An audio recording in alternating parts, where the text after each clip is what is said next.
There you go. Real pleasure to meet you guys. And my name's Eric Herrenkohl. I lead executive coaching for Achieve Next. So kind of my specialty is working one-to-one with C-suite leaders. And the way I describe myself is not so much a leadership coach, but a leaders coach. It's working one-to-one with senior leaders on all the leadership, vision, communication, people, team building issues that come along with those kinds of roles. And then Milton and I do a lot of work together. And one of the programs that we kind of oversee together is a management development program with coaching built into it. And, as part of this conversation, we'll describe a little bit about that. So I think here's how I think we'll approach this, just, given the size of our group. This is just a virtual conversation. I think one of the things, David and Jennifer, that's interesting is we have the CFO's perspective and the CHRO's perspective. And one of the things that we talk a lot about here at Achieve Next is that when you bring those two offices together, you really have the office of the Chief Performance Officer.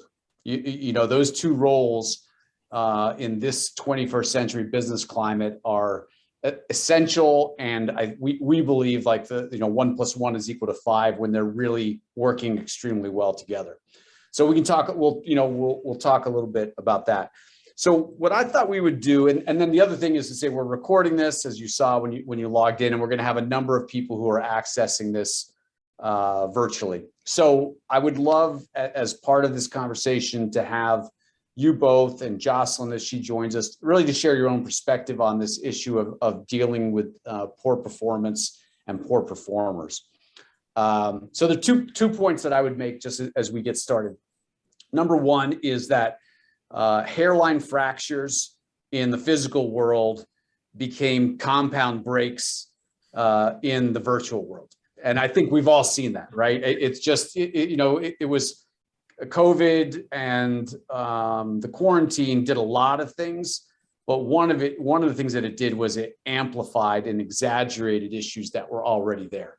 And, as Milton and I have talked about this, how getting leaders and managers to deal well with poor performers and poor performance has never been easy. I mean, that's kind of an evergreen topic, but you put it into the virtual climate, and it really becomes, I think the problems really get exacerbated. I'm just kind of curious from your perspective, if you agree with that. How have you seen that work? What's your take on that?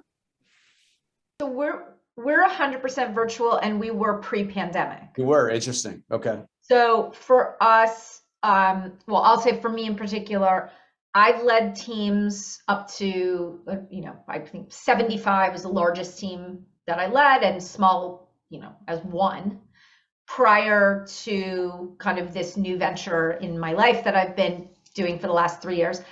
My bigger issue actually has been around just how to motivate people, particularly because a lot of people that work for me are part-time. So that's been a bigger issue for me, because we didn't have a physical thing that then turned virtual. We didn't have that issue. Yeah. And many of the people that work for us tell me repeatedly, I think because we're virtual first, that they really do feel included. Like we go super, super out of our way to develop a culture. My issue really is about this part-time workforce thing that I cannot figure out for the life of me. And did that issue exist in its to the same degree pre-pandemic? No, because pre-pandemic, the value proposition of coming to work for me was that you could work from home. And that was great for particularly moms, veterans, and people that were in the service or married to people that are in the service. Yeah. And also for people that are in what I call geographically undesirable areas as it relates to finding good accounting and finance jobs. Yeah, interesting. For them.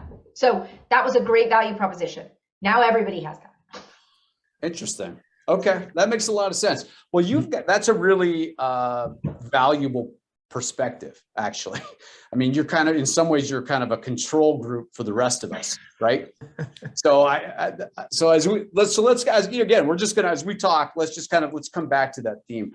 David, how about for you relative to this kind of pre-pandemic versus current environment? What's your observation or focus? I think, well, my initial reaction to what happened was it really exposed the leadership, the strength of leadership. Yeah. Those individuals that were very good leaders continued to be able to lead effectively, even in a remote situation.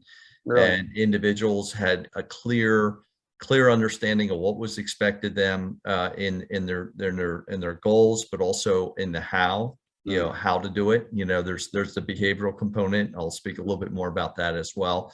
Yeah. But I think it really exposed the strength of an organization's leadership. And I saw, you know, I mean, that's from the top down.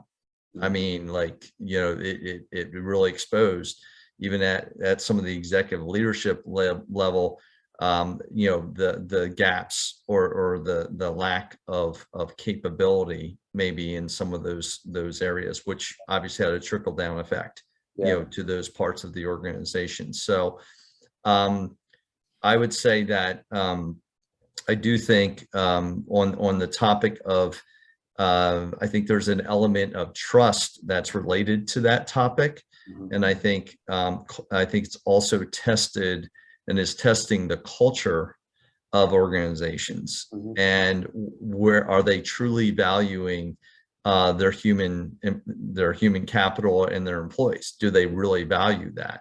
Right. Or is there a lack of trust? We have to see you every day. We can't trust that you're going to be doing it. Maybe you're doing it during hours that we want you to be working. And does it matter? Does it matter when you do the work? Yeah. Okay. You know, I mean, all those things, there's a lack of comfort, yep, I think, with different organizations. And I think there's a cultural component, but I think it really has exposed leadership. And that's not a criticism of leadership, yep, but it really did. You know, so I think that's really helpful. Let me just jump in real quickly, because thank you for that. Jocelyn, I don't know if you want to participate or just listen, because I'm sympathetic to just wanting to listen, but if you'd like to, what do you think? I'm not sure. Okay. Well, I'll take that as my answer. So why don't we here's what I'm going to do, again, very conversationally. One of the ways that I came into this, as I said, that, you know, Milton, I do this work on this manager development program with coaching. And so that's more kind of first-time managers, middle managers, director level folks. It's not executive. So I'm kind of curious on your take on this. I kind of came up with a 5-point framework on what I've seen really work when it comes, particularly training that level of person to deal with poor performance. So let me toss these out very quickly, and then let's make sure to engage them. You know, Jennifer, as you're talking about motivation, David, you're talking about trust and kind of working this sort of new virtual contract. Let's bring all of those topics in, and then Milton and I both have some examples that we want to refer to. So 5 steps very quickly. Number 1, defining success for the job. I have often found that when people are not doing well in a role, they are not clear as to what good looks like, right? And managers, particularly first-time managers, kind of take it for granted. I was just having a conversation with the CEO this morning about this, where he has an employee who's like, well, they should already know that. To which he replies, well, how would they already know that? Did you teach them? And the answer is no. Jennifer, what's your reaction? You know, I just for frame of reference, I have 12 people that work for me. I have 2 managers and 10 associates. Mm-hmm. I also have 12 people that didn't work out. So we have hired and lost or termed a lot of people. Yep. We are very, very clear about what success looks like 30, 60, 90 days. We have very specific benchmarks, verbal, written. We do weekly check-ins. We do an official 30, 60, 90 day check-in. Oh, okay. Yep. So I would like to say that has helped. We actually tell people about that during the interview process. What I am finding most difficult, like people are not successful, is that and this goes back to David's point, in an environment where people have freedom, particularly accountants or accountant type people who are this and are used to having structure and schedules and 9 to 5 and whatever. Yeah. The freedom is the equivalent of I'm sending my son off to college, and God, oh my God.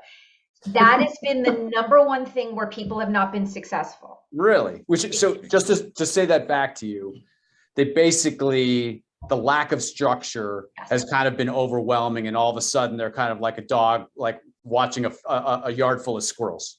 Right. I mean, we are time cards, definitely for the first 90 days. Yeah. So if someone commits, someone said to me, I can work 30 hours a week, and I'm seeing their time cards consistently at 20, and they're like, I just don't know where the day goes. I'm like, are you kidding me? How do you, like, I'll say to them, you only work 20 hours. They're like, really? And I'm like, okay, I know you can see your time cards. I'm looking at the same thing you're looking at. Like, what is the disconnect? And they're like, oh, I don't know. My kid came in, someone popped by, I don't, a dog ran, I don't know. Like, they just can't get their shit together. Like, alrighty. That's my problem. There you go. That's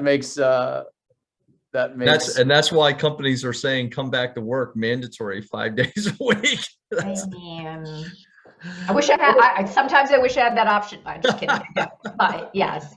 Milt, what have you, relative to that need for structure? Do you have any observation or perspective on that? Sure, absolutely. And I think what Jennifer spoke to is we see a lot, right? We see a lot of people, like, we have to figure out how now in a virtual world do we create that structure or that framework so that people have a level of consistency, because she's absolutely right. There are people who need that to function. So how do we as leaders go about creating that for them in the virtual world? That's a real challenge, because it's a significant difference from, David was talking about, where people, hey, it's 9 to 5, I'll show up to the office at 9 o'clock, I'm going to be there until 5 in the afternoon. So I've got that kind of environment that creates a certain structure for me. Yeah. It's a challenge of how we're going to create that virtually for people when I'm in my house and the dog is running by and the kids are saying, oh, mom, dad, can I, and we get distracted. That's a big deal. But yeah. I would actually like to go back to something, Eric, that you talked about at the very beginning about how you created that framework for success for people. And like I mentioned at the beginning of our conversation, I've spent a significant part of my career kind of working with high potentials, right? People who are exceptional. And one of the ahas I found about that particular group of people is because they kind of intuitively understand what's necessary to be successful, there's an assumption that everybody has that, right? Yeah, that's it. Are you saying that they assume that everybody else can intuitively figure out what they intuitively know? Exactly. Yeah. So then that's oftentimes the rub, right? Because they'll look at somebody who's working for them or they're working with, and that person is totally short on in some specific area, and in their heads they're like, they almost will ascribe an intentionality to it. Yeah. In their head, they're like, there's no way you don't understand this. And for you to not do this is intentional, and it's not. And you know what? I think that's a great point. It's very nuanced. Mm-hmm. And to your point, it's almost hard to put yourself in there. Yeah. Something that we've had success with is we do a lot of shadowing. Mm-hmm. So we make people shadow us, then we shadow them to watch them, you know, whatever. And what we'll say to them is, take all this in, okay? No speaking for 90 days. Right. Just listening. Okay. And at day 91, you can come back to us and say, I would do this a different way or whatever. But that kind of repeating back to each other, at least on some core skill set, at least gets them in the right lane, even if they haven't like fully internalized it for themselves. Yeah, that's really interesting. That's really interesting. So David, for you, one of the things that I really respect a lot about you is the breadth of industry background that you have. I don't know that many people who can say that they've been in been a senior leader in a fintech and have done the same thing in like logistics and distribution, but you have done that. So how about on this issue of structure, creating structure, particularly virtually, motivating employees in those kinds of contexts? What's your take? Well, I think one aspect is get back to the leadership and communication. I mean, leaders have to be much more intentional around communication and touching base. I mean, if you think about what we've lost in the day-to-day, face-to-face interaction, think about all the things that you can think about that just happen. From the time you walk into an office, you have a team of people. You hear about this, you hear about that, you overhear some things, you're talking, all that's gone. Yep. I mean, it's very difficult to recreate that. I mean, you can still do things, you can still pull teams together, but that dynamic is missing. And I think so I really think that communication is critical. Like if you are a leader that has not changed your approach in the frequency and the regular routine of communication, I think you're headed for trouble. You're going to head for trouble because there'll be people on your team that do know what you're thinking, that have that intuition, and then you have other people that do not. Yeah, and so I think it's really important to have that regular ongoing communication.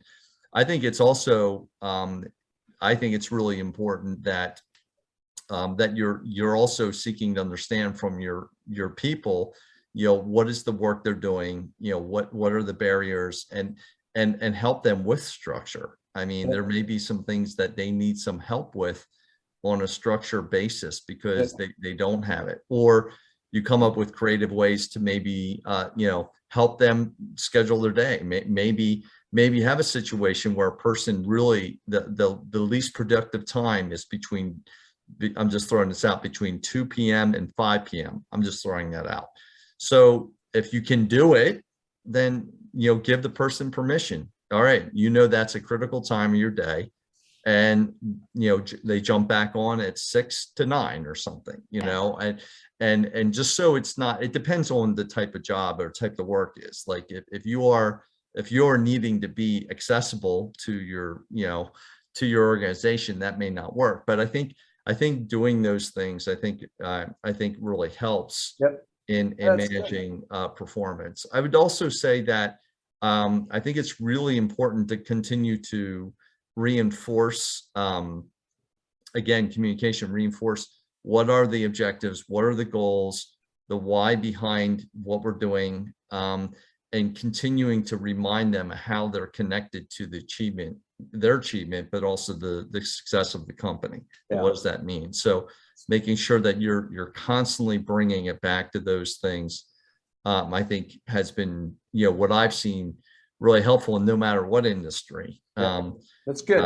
That's really valuable. One of the things that jumps out at me, David, is as I listen to you, and then Jennifer, as I think about kind of what you are already doing, is you've had to become, your business has had to be pretty sophisticated, pretty accomplished, I think, relative to structured communication. I mean, if you're doing 90 days of shadowing with virtual folks, essentially dialing into client meetings and that type of thing, I mean, That's a boatload more of kind of intentionality than I think most businesses have as a function of your model. What do you think? Yes, and we also we found, this is kind of a recent thing for newer people. It's obviously a huge time suck for my managers. If you think of, like, I said we have 10 people, but there were 12 others that didn't make it. So right. What we do is with Zoom, which is great, my managers will have an open chat and give somebody something to do. They can be doing their own work while the chat is open over here. And the person, whoever they're training, can say, hey, can you check, or what does this look like? Yeah. And so that's been a way to create that. It's almost like, I mean, for me, I used to sit next to whoever I was working with, watch them work, and whatever. So that's been a good one. We also give people, to your point, Eric, guardrails, so that we have non-negotiables and then everything else. And we try to keep the non-negotiables to no more than 3. So and give us an example. Give us some examples of what non-negotiables. Clients have to be responded to within 24 hours. And you have to clear the inbox first thing in the morning. And I have eyes on the inbox, so I know it's a really easy thing. And nobody wants to get the chat from me being like, yo, I just looked in the chat, like, you have 47 emails sitting in there. Right. So those 2 are non-negotiables, and financials by the 15th. Other than that, we allow people to kind of, to your point, structure their time. David's we have somebody who's a night owl. She works from 12 to 3. She's like, I can't sleep. Okay, work from 12 to 3. I don't really care. Get it done. Like, it's interesting. You're the second person, and I'm not coming up with who was the first in the last 2 weeks who talked to me about that kind of open. It's almost like office hours. Yeah. Like an open Zoom. People can dial in. You have any questions? Managers working on. There's something about that tactically as a tactic that strikes me as valuable, important. We also assign peers for specific tasks. So, hey, you have a Shopify client. Guess what? Heather's your new best friend. Don't come to the manager. Heather's your first stop. I see. And they talk to their peers first, and it gives them an opportunity to gripe about us. So it's like a win-win for everybody. Perfect. That's really good. So a second, I'm going to do number 2, and then we're going to move to number 3. And I know Milt's got a take on number 3 here as well. So if step number 1 was define success for the job, step number 2 is provide clear feedback. This kind of goes without saying, but I also think it's one of the things, particularly on manager development, that is so important. In order to know how long something is or short it is, you have to have a ruler. So that's defining the success. Then you have to measure and be clear about how people measure up. Now, Jennifer, David, I mean, people at your level, you're where you are because you know how to do that, and you're teaching other people to do that. But that ability just to provide clear feedback, you are really doing a great job here, you're not doing a good job here, and you are falling down here. Right? Those are fundamental things that I think people often shy away from. I think we all agree on that. Let's move to number 3, which is discuss the what, why, and how of the job. So I was, before I really launched full-time into executive coaching, I was a headhunter, and I did a lot of work with Nestle. I kind of worked my way up the food chain there. I was working with the EVP over all North American supply chain. And he had this little phrase. This may be the most common thing in the world, but I had never heard it before. He said, yeah, Eric, we got to tell them the why behind the what and then explain how. I was like, wow, I really like that. And, but what I found, and this is what Milt and I were talking about from a coaching standpoint, is sure, you can tell people, hey, listen, this is what you need to do. This is why you need to do it. And this is how you need to do it. And there is a place for that kind of directiveness, but there's also really a place for the questions.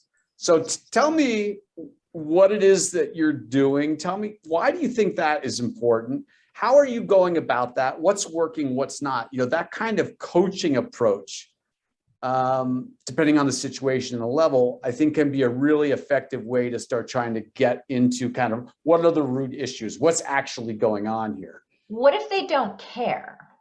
So that kind of, I mean, and I know like it's funny, but again, just getting back to my opener, my biggest struggle is that I employ a mostly part-time workforce that's motivated by two things, flexibility and money. This isn't about coming for me to get my job. They're not trying to become a manager. They've made that very clear. It's super hard to motivate people to care about the why. It's just the what and the how. So what does that, Jennifer, end up looking like in terms of your average? Let's everybody thinks you in this area fall into a bell curve. Your average person in your workforce does a really good job of what and what, and this and this, but they really you've really struggled to figure out how to motivate them to do these other couple of things. So what are those? Do more, like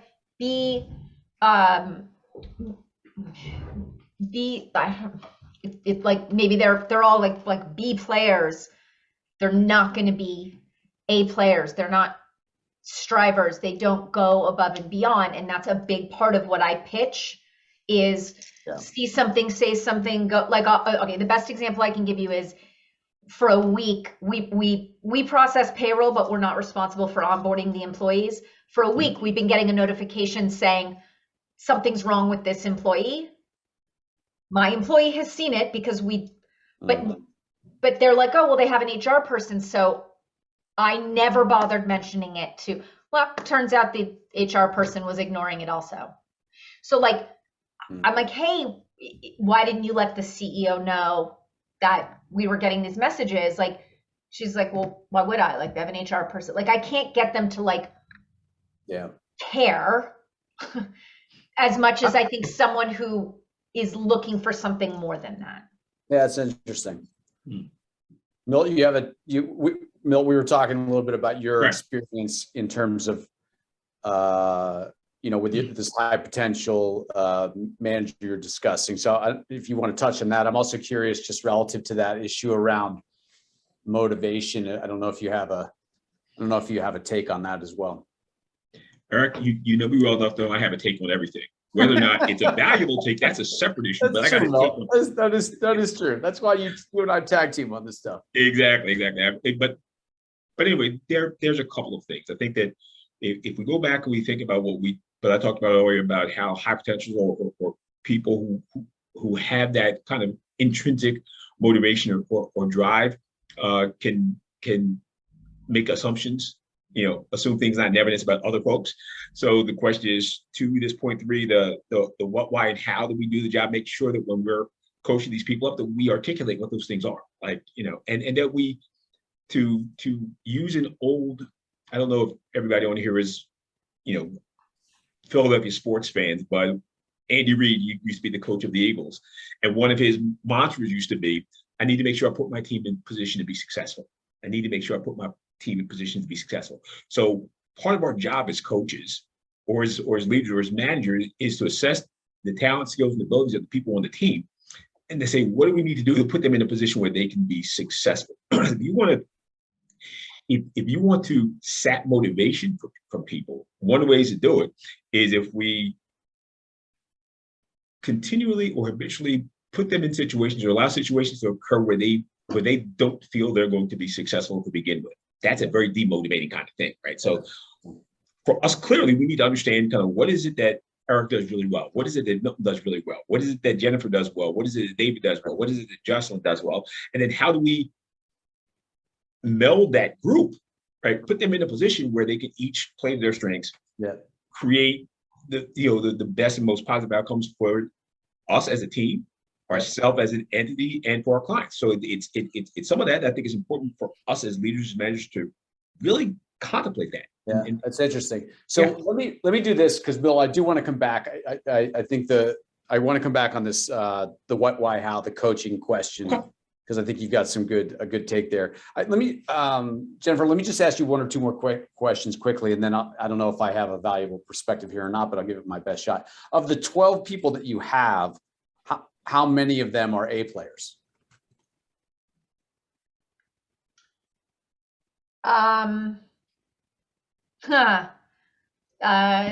Maybe 3. Okay, well, that's not a bad. So Yeah. one of the things that strikes me Ratio. about is this. A couple of things. One, Jeff Immelt, who was CEO of GE and kind of went down in flames there at the end. But I remember one of the quotes that he had about GE more in its heyday was that one of the things about GE was it was so big that you could always say, hey, what's behind door number 3? Like there was always something else to do. Now, we work, Milt and I work in middle market companies, and particularly in small businesses. It's the opposite of GE. But I'm kind of curious, how differently do you treat those 3 from the others? It's not that I treat them differently. It's just that there's a trust level with the kinds and types of work. It's more about as a manager and giving my manager, there's not as many carrots to motivate people. Like I come from an environment where people either they want to meet somebody in my network, or they want the job that I have, or they want a job I've had in the past. And so there's a lot of different levers to be able to pull. Like, here's a skill set, let me help you hone it. Like, this is like, give me the flexibility to do the hours I want and pay me, and that's it. So yeah, and I'd be glad to talk about this offline, but here's a possibility. Here's a couple of possibilities, and then I want to hear Milt's take. Is not so much when I ask you how do you treat them differently, it's not so much about what are you doing differently with them, but rather to say, if I am one of those 3, do I have a next level? Like what's behind door number 3 for me? Can I make more money? Can I get on more interesting projects? Like, is there another tier that I can reach?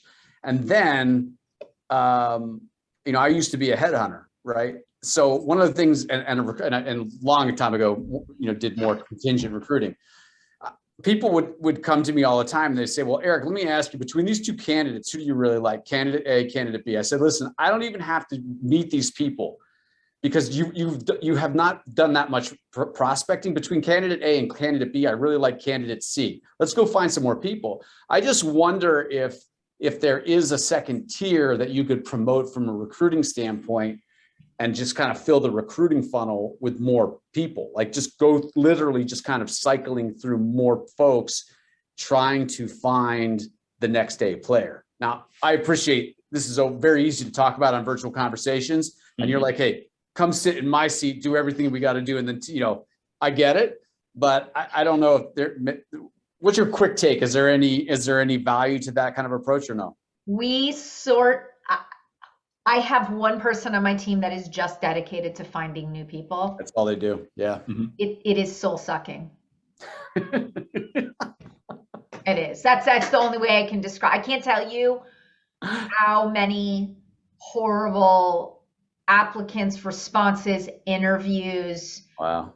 We got all the way. We have a very long interview process that at least has helped us weed out. So we've been honing it over the past 3 years. Right. We got all the way to the end stage with someone, and he's like, oh, actually, I can only work 10 or 15 hours a week. And I'm like, this is a full-time role. Like, yeah. What? I can't control my face, and so like I'm pretty sure I did this while I was on the phone with him, which is like, not a great look either. That's funny. We're with you. We're with you. Just from a time standpoint, Milt, do you mind on kind of share on this discuss the what, why, and how, and that kind of the whole point around communication? Talking a little bit about that. Mm-hmm. Sure, absolutely. I think that we've this entire 40 minutes we've been kind of talking,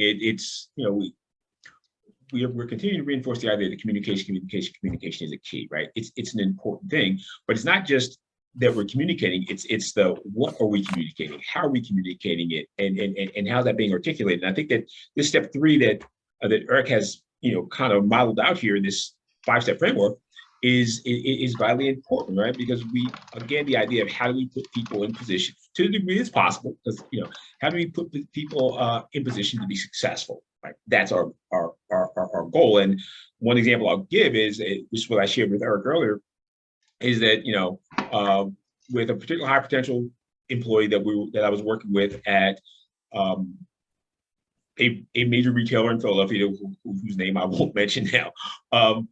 One of his issues was the idea that he made assumptions about what people knew and what people's motivations were.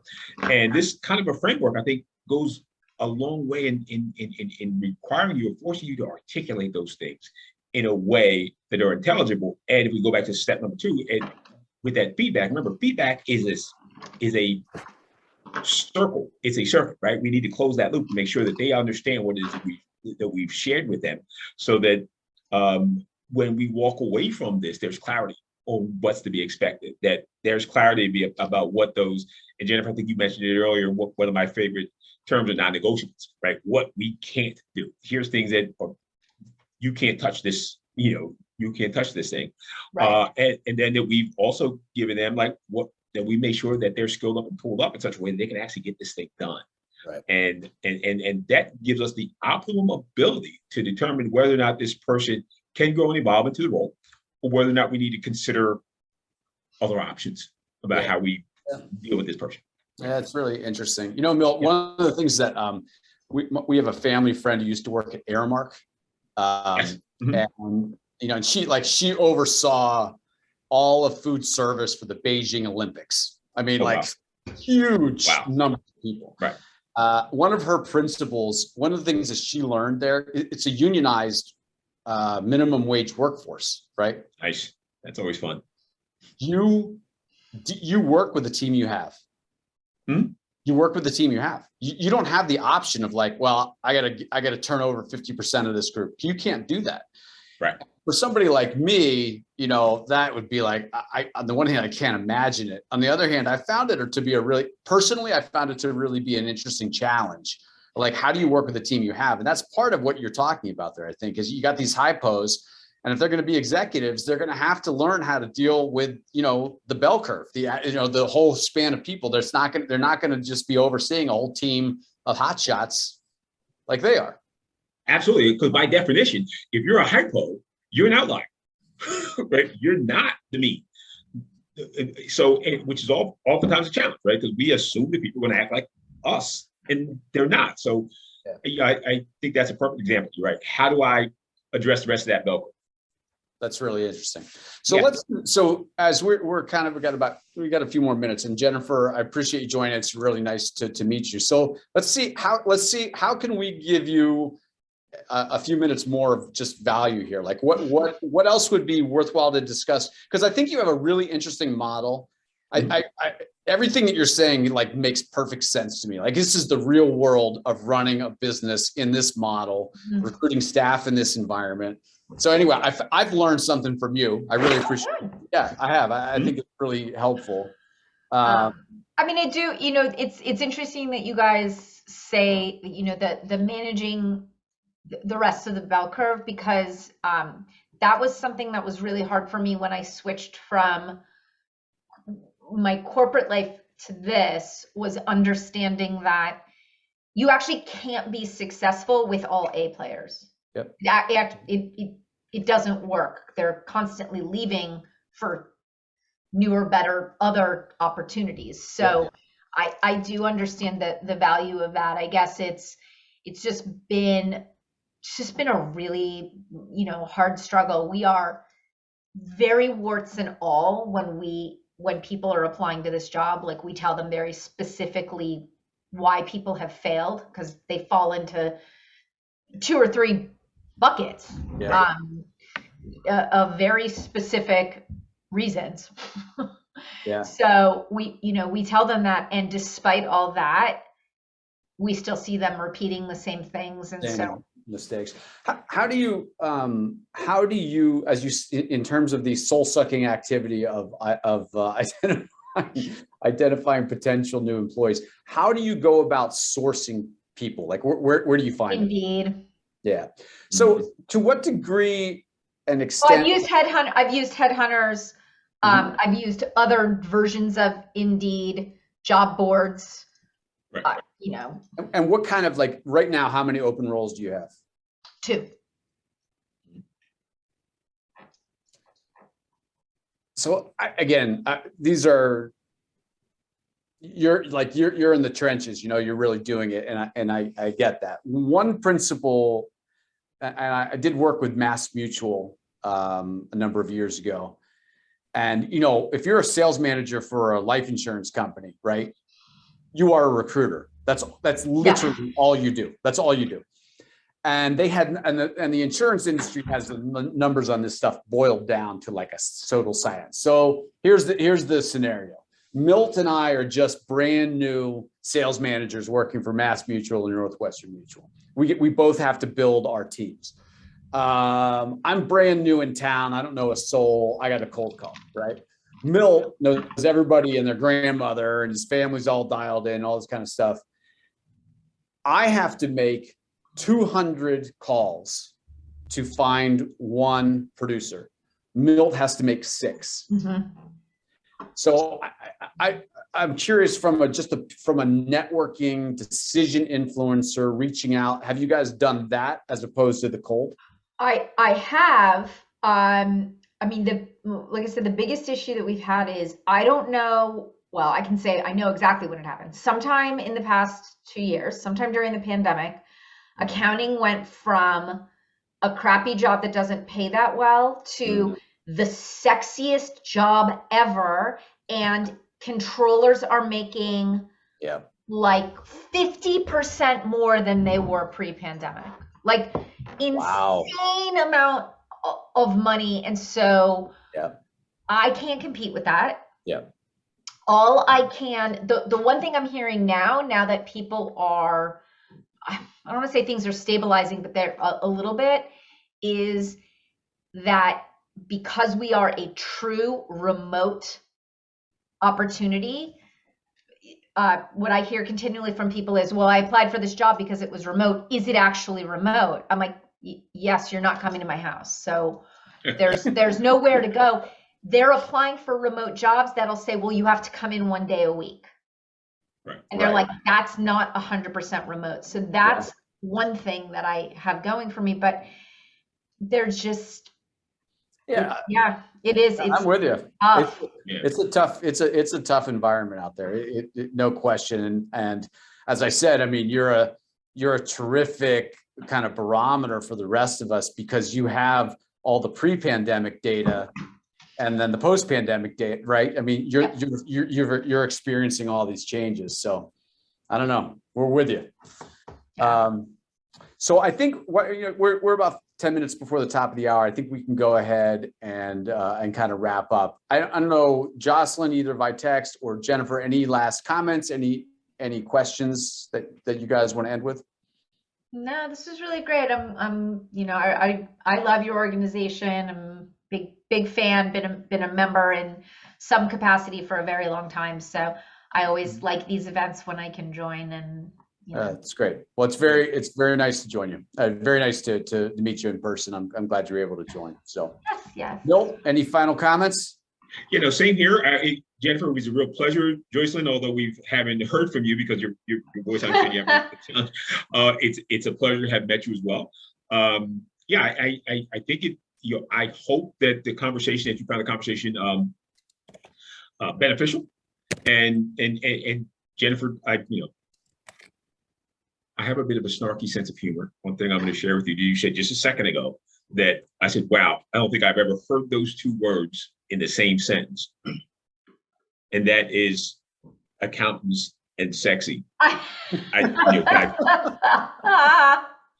almost fell off my chair. Yeah, I heard a lot of things. I believe me, me neither. Trust me. Yeah, that was like, I'm like, wow, the world truly has changed. if that's how we're describing things. Yeah. But I think that, when we go through something like we're going through now with the pandemic, or like, knock wood, we're coming out of it. But that was really it condensed and created the opportunity for us to really learn in a more expeditious way than we normally would, right? Because we were just condensed, like it was forced on us. We just got this stuff thrown at us. And hopefully throughout the conversation, some of the things that you've shared, Jennifer, some of the things that, that Eric and I have shared have helped us give a new way to think about it, right? And say, maybe there's some things we can do slightly differently to help us reach our performance goals overall. So I thought it was a really useful conversation. Thank you so much for being part of it. Very good. Yeah. It's great to be with you both. And Yes. Bye. Have a great day. all right, you too. Take care. Bye. Bye-bye. Jennifer, before you hop off, I want to make sure that you saw Jocelyn's message. I did. I sent her a note. Thank you. Excellent. I wanted to be her voice since she didn't have I one. appreciate that, You're Linda. welcome. All right. Bye, guys. That's fantastic. Take care. Bye-bye.